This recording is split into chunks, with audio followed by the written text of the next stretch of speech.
մենք խոսելու ենք միջազգային հարաբերությունների մասին, հատկապես միջազգային հարաբերություններ 1945-ից 91 թվական։ Իսկ տեսնենք ինչպիսի միջազգային հարաբերություններ էր հաստատված եւ ԽՍՀՄ-ի շրջանում եւ Ամերիկայի շրջանում, որովհետեւ ինչու եմ առանձնացնում այդ երկու ռազմաքաղաքական երկու խմբավորումները, որովհետեւ աշխարհի միջազգային իրադրությունը տեղի է ունենում այդ երկու պետությունների միջև։ Այդ ընթացքում տեղի է ունեցել սառը պատերազմ։ Իսկ ինչ է նշանակում սառը պատերազմ, այսինքն մրցակցություն, որը տեղի է ունենում ԽՍՀՄ-ի եւ ԱՄՆ-ի շուրջ հավաքված պետությունների միջև։ Սառը պատերազմ մրցակցություն, որը ավելի պաշտոնական բնույթ ստացավ, երբ որ ստեղծվեց երկու կառույց։ Այդ կառույցներից մեկը Հյուսիսատլանտյան դաշինքն էր ՆԱՏՕ եւ ՄԱԿ-ը, ինչպես նաեւ ԽՍՀՄ-ի կողմից ստեղծված Վարշավյան դաշինքը կամ պակտ։ Հիմա մենք, քանի որ նախորդ խմբային աշխատանքի միջոցով իրականացրել է ՄԱԿ-ի եւ ՆԱՏՕ-ի վերահսկողության տակ գտնվող պետությունների միջազգային հարաբերությունները, կուզենամ լսել ձեզ, ինչպես եք փորձել ներկայացնել ՆԱՏՕ-ի եւ ՄԱԿ-ի գործունեությունը, ինչ անդրադարձ ունի այս պետությունների շրջանում այս երկու կառույցը եւ ընդհանրապես այս երկու կառույցի գոյությունը մինչեւ այսօր արդյոք որևէ դրական կողմ ունի հանրապետությունների վրա, թե ոչ։ Մեր խումբը ներկայացնում է Հյուսիսատլանտյան դաշինքը կամ ՆԱՏՕ-ն։ ՆԱՏՕ ռազմական քաղաքական դաշինքը, որը ստեղծվել է 1947 թվականին Վաշինգտոնում Հյուսիսատլանտյան պայմանագրի հիման վրա։ ՆԱՏՕ-ի ստեղծումը պայմանավորված է Երկրորդ համաշխարհային պատերազմից հետո ստեղծված իրավիճակից։ Սառը պատերազմից սկսվել է եւ ԽՍՀՄ-ի ազդեցության աճը Եվրոպայում, ԱՄՆ-ի եւ Կանադայի անվտանգության մեջ ներգրավելու քաղաքական, ինչպես նաեւ 1947 թվականին Վաշինգտոնում կնքված պայմանագիր։ ՆԱՏՕ-ի հիմնական գործառույթը Արևմտյան Եվրոպան պաշտպանելն է ԽՍՀՄ-ի հնարավոր հարձակումից։ Նրա անդամ երկրների։ Սկզբից ՆԱՏՕ-ի անդամ էին 12 երկրներ, այսպես ասած հիմնադիր երկրները՝ Ամերիկան, Կանադան, Մեծ Բրիտանիան, Ֆրանսիան, Բելգիան, Նիդերլանդները, Թուրքիան, Լեհաստանը, Չեխիան, Գերմանիան, Լյուքսեմբուրգը եւ Իտալիան, իսկ այժմ ՆԱՏՕ-ն ունի 32 անդամ պետություն։ Անդամակցությունը բաց է բոլոր այն եվրոպական պետությունների համար, որոնք պատրաստ են կատարել ՆԱՏՕ-ի պահանջները։ ՆԱՏՕ-ի հիմնական գործառույթներ են հավաքական պաշտպանություն, տարբեր ռազմական դաշինքների վերաբերյալ, որը ավելի կոնկրետացված նշված է Վաշինգտոնի պայմանագրի 5-րդ հոդվածում, այնուհետև աշխարհաքաղաքական կայունություն, պահպանել երրորդ համաշխարհային պատերազմի խուսափելուց, ինչպես նաև պահպանել ընդհանուր պաշտպանությունը, ռազմական համագործակցություն ըստ 5-րդ հոդվածի, յուրաքանչյուր ազգ ներգրավված է ՆԱՏՕ-ի կազմի մեջ, եթե փորձի հարձակվել անդամ մեկ այլ պետության վրա, կնշանակի, որ հարձակվում է ամբողջ ՆԱՏՕ-ի վրա, ինչպես նաև ռազմական տարբեր դաշինքների կնքում անվտանգության ապահովում անդամ պետությունների համար, որը ինչպես նշվեց տարբեր ռազմական քաղաքականությունների քննարկումն է իր մեջ նաև պարունակում եւ իհարկե կիբերանվտանգություն եւ ահաբեկչության դեմ պայքար, որով հիմա տառապում է ամբողջ աշխարհը, գլխավորապես կիբերանվտանգությունը, որը պայմանավորված է արհեստական բանականության նորանոր զարգացումներով։ ՆԱՏՕ-ն մասնակցել է շատ պաշտպանական գործողությունների, այդ թվում նաև 1999 թվականի Հարավսլավիայի ճգնաժամը։ 2001-ից 2021 թվականներին Աղբազստանի պատերազմ, 2011 թվականին Լիբանանի ռազմական գործողությունների սկիզբ։ ՆԱՏՕ-ն աշխարհի ամենահզոր ռազմական դաշինքն է, որի գործունեության ընթացքում հրավիրել է աշխարհաքաղաքական փոփոխություններ, նրա դերը ազդեցությունը եւ մարտահրավերները տարբեր ժամանակներում տարբեր կերպեր դրսևորվում։ ՆԱՏՕ-ի կազմի մեջ մտնող երկրները շատ հզոր են եւ ունեն շատ հարուստ բյուջե եւ դա անընդհատ ավելացնում եւ զարգացնում է 1990-ական թվականներից ՆԱՏՕ-ն դարձել է եթե օրինակ երկրները պատերազմում են, ՆԱՏՕ-ն պետք է խաղաղություն հաստատի եւ ՆԱՏՕ-ն կարողանում է նաեւ այդ պետություններին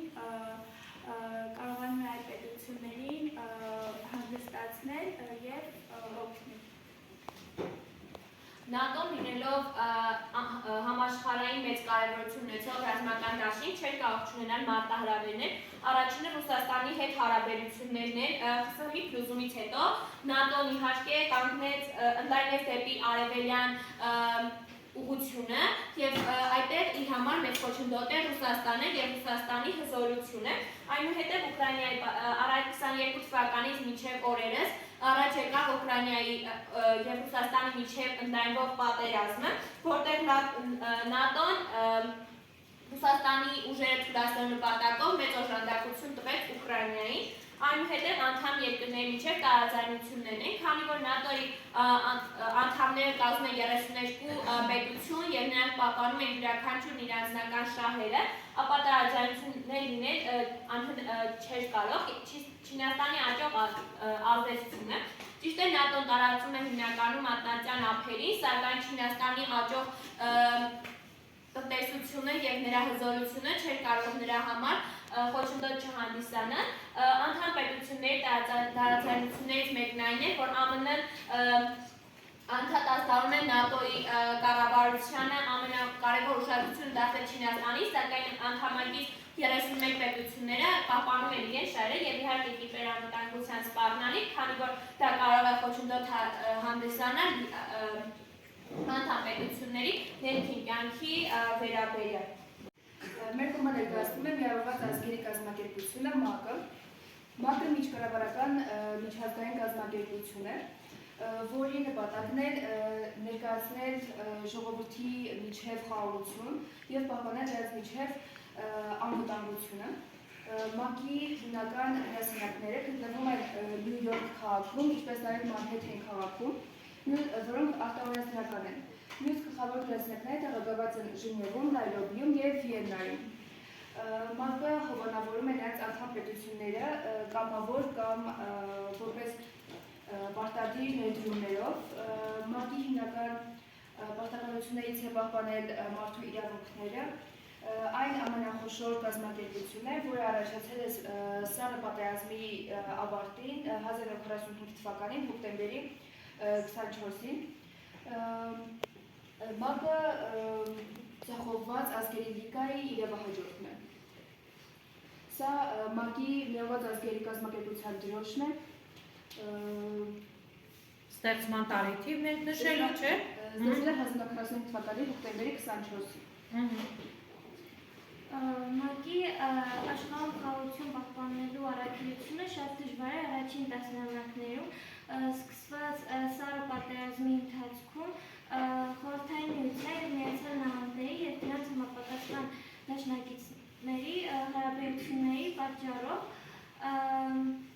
դրա առաքելությունները հիմնականում բաղկացած էին անձայն ռազմական դիտորդներից և մասնակից զինված ուժերից, որոնք հիմնականում դիտարկում, զեկուցում և կողմերի միջև վստահություն են կառուցում։ Կազմակերպության անդամակցությունը մեծանում է 1960-ական թվականներից սկսած ապագահոթացման հետևանքով։ Այդ ժամանակից սկսած 80 նախկին գաղութներ ստանում են ազատություն ներառել 11 խնամակալ տարածքներով, որոնք մոնիտորինգի է ենթարկվում խնամակալության խորհրդի կողմից։ 1970-ական թվականներին վերջանում է Սառը պատերազմը և դրանից հետո ՄԱԿ-ը փոփոխություններ է կատարում և ընդլայնում է իր գործողությունների շրջանը։ Որոշ մեկնաբանողներ կարծում են, որ մասնագիտությունը կարևոր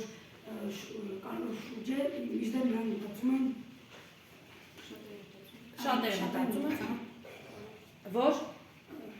արդյունավետության այո, արդյունավետ է։ ՄԱԿ-ի ազգերի ստեղծման նախաձեռնները ձևավորեցին երկրորդ համաշխարհային պատերազմի ընթացքում դրանից առաջ ահա հիմնական գործոնները, որոնք հանգեցրին այդ միջազգային կազմակերպության հիմնադրմանը Ազգերի լիգա ձախողումը առաջին համաշխարհային պատերազմի ավարտից հետո ստեղծեց ազգերի լիգան, որի նպատակն ապահովել միջազգային անվտանգությունը եւ նախնոր պատերազմները, սակայն այն չկարողացավ կանխել երկրորդ համաշխարհային պատերազմը, ինչը ցույց տվեց նոր ավելի ուժեղ միջազգային կազմակերպության անհրաժեշտությունը։ Իսկ հաջորդ գործոններից է Ատլանտյան խորհրդան 1941 թվականին, որի ժամանակ ԱՄՆ նախագահ Ռուզվելտ Ֆրանկլինը եւ Մեծ Բրիտանիայի վարչապետ Չերչիլը հավաքվում են եւ քննարկում են իրենց համագործակցության եւ անկախություն ձեռք բերելու անկախությունների եւ ահաբազարության մասին։ Հաջորդը ՄԱԿ-ի հրաշագիրը 1942 թվականին, որտեղ անդամ պետությունները, դաշնակից պետությունները հավաքվում են եւ այդտեղ քննարկում են ապագա կազմի ստեղծելու մասին։ Դամբարտոնի օքսի կոնֆերանսը 1944 թվականին, որտեղ երկրները 50 երկրներ միանալով կազմում են ՄԱԿ-ի խոսում են ֆաշիզմի վերացման մասին, իսկ Սան Ֆրանցիսկոյի կոնֆերանսի ժամանակ 1945 թվականին 51 երկրներ միանալով նրանք ստեղծում են կանոնադրությունը ՄԱԿ-ի եւ հիմնական կառուցվածքը։ ՄԱԿ-ի պաշտոնական հիմնադրումը 1945 թվական կանոնադրության հաստատումից հետո արդեն պաշտոնապես ստեղծվում է միասնական ազգերի կազմակերպությունը 1945 թվականի հոկտեմբերի 24-ին։ ՄԱԿ-ը հիմնադրման պահից ի վեր ունեցել 51 պետություն իր կազմի մեջ, իսկ այժմ ունի 153 պետություն, նաև ունի երկրի տող-պետություն, Պաղեստինը և Վատիկանը։ Նաև ունի 5 պետություն, որոնք միշտ եղել իր կազմի մեջ, դրանք 5 պետությունները, որոնք ունեն վետո իրավունք, այդ պետությունները Չինաստանը, ԱՄՆ-ն, Մեծ Բրիտանիան, Ֆրանսիան և Ռուսաստանը։ Իսկ այդ վետո իրավունքը ինչ է նշանակում։ Արգելքի իրավունք, այսինքն կարող էին, չէ՞, նրանց որոշումների վրա արգելք դնել։ Այս քարտեզում ներկայացվում է 1945 թվականի երկրորդ համաշխարհային պատերազմից հետո բաց կապիտով ներկված են այն երկրները, որոնք համարվում են հիմնադիր երկրներ, իսկ մուգ կապիտով ներկված են հովանավորյալ անդամները։ Իսկ այս քարտեզում ներկայիս ՄԱԿ-ի անդամ պետությունների կողմից իրենց ընդունման ժամկետներն են, բաց կապիտով 1945 թվական, մուգ կապիտով 46-ից 59 թվականներ, բաց կանաչով 60-ից 89 թվականներ, իսկ մուգ կանաչով 90-ից մինչև հիմա, իսկ դեղին գույնով ներկված են ոչ անդամ պետությունները։ ՄԱԿ-ի հիմնական մարմինները գլխավոր ասամբլեա, որն անդամ պետությունների մասնակցությամբ գլխավոր որոշումներ կայացնող մարմին, անվտանգության խորհուրդ, 15 անդամ ունեցող մարմին, որը պատասխանատու է խաղաղության եւ անվտանգության համար, տնտեսական եւ սոցիալական խորհուրդ զբաղվում է զարգացման, մարդու իրավունքների եւ սոցիալական հարցերով։ Քարտուղարություն ղեկավարում է գլխավոր քարտուղարը, միջազգային դատարան, ՄԱԿ-ի միջազգային դատարանը ՄԱԿ-ի հիմնական մարմինը, որը ստեղծվել է 1945 թվականին։ ՄԱԿ-ի գործառույթները, խաղաղության պահպանություն եւ անվտանգություն, խաղաղ ուժերը հավաքվում են անդամ պետություններից, քանի որ ՄԱԿ-ը ունի իր զորքը, քանի որ այն ներկայացնում է անվտանգություն։ Դրանք հիմնականում կապի ցեղավարներ են կոչվում այդ զորքերը, քանի որ իրենց հանդերձանքը տարբերվում է։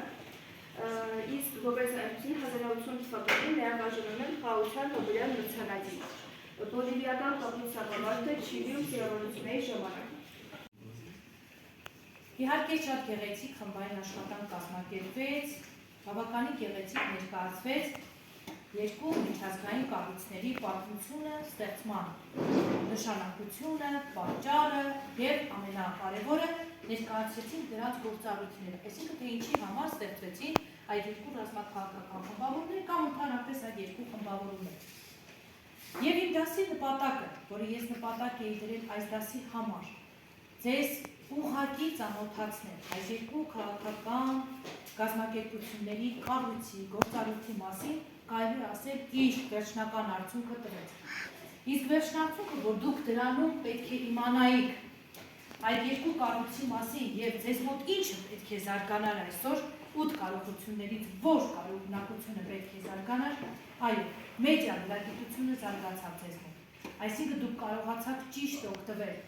եւ համացանցից, ճիշտ տեղեկատվությունը ապահովել, այսինքն ես այդ 8 կարողունակություններից մեդիա լրատվությունը այսօր այդ երկու կառույցի միջոցով ձեզ մոտ զարգացրեցի։ Նաեւ Ամենալավ հանգամանքը այն էր, որ կապեցինք այսօրվա արդի աշխարհի հետ։ ՆԱՏՕ-ի ներկայացման ժամանակ մենք լսեցինք այսօրվա պատերազմական գործողության մասին, որ այս կառույցը ևս հովանավորում է, չէ, երկու պետությունների միջև ընթացող պատերազմը։ Այսինքն մենք նաև թեման կապեցինք 1945-91-ից բերեցինք, հասցրեցինք մինչև մեր օրերը։ Շնորհակալություն երկու խումբն է կարողացավ գեղեցիկ ներկայացնել աշխատանքը